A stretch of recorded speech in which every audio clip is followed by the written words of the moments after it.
নেতা কর্মীদের অনুরোধ করতে চাই, জনগণের ভোটাররা আপনাদের পাশে তাকিয়ে আছে, মা বোনেরা আপনাদের সাথে তাকিয়ে আছে। আপনারা শুধু মা বোনদের কাছে, ভোটারদের কাছে আপনারা ছুটে যান। দেখবেন এই নির্বাচনী এলাকায় ওই জামাত ইসলাম 50,000 ভোট পাওয়ার মতো ক্ষমতা রাখে না। বিএনপির সাথে তারা টক্কর নেওয়ার মতো তাদের কোনো ক্ষমতা নাই।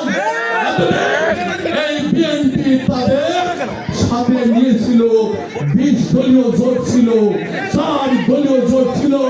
আমরা বিএনপির নেতা কর্মীরা তাদের ভোট দিয়েছিলাম।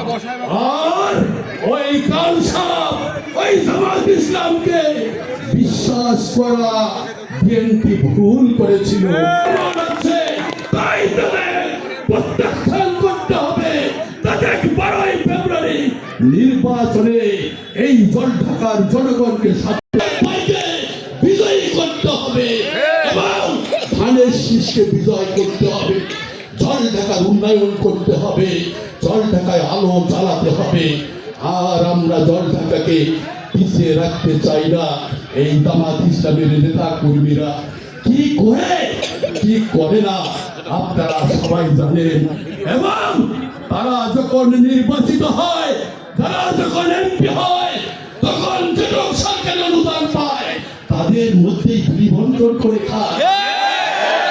তার কারণে ওই নেতা কর্মীরা বিবন্টন খায় বিদায় তাদের নেশা 20 বছরে তারা আর এই আওয়ামী লীগের আমলে ভাগ বাটোয়ারা করতে পারে নাই।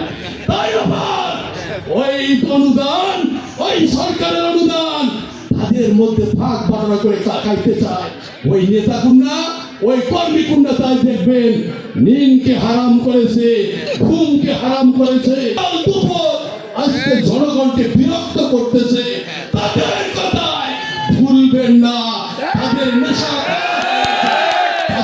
ভাগ বাটোয়ারা করে তারা খায়। আমাদের মা বোনদেরকে ওই নেতা কর্মীরা, এই ধর্মভীরু সাধারণ মা বোনদের তারা ভুল বুঝাতে চায়, তারা ভুল বুঝায়, বুঝে তারা মা বোনদেরকে আজকে বিভ্রান্ত করতে চায়।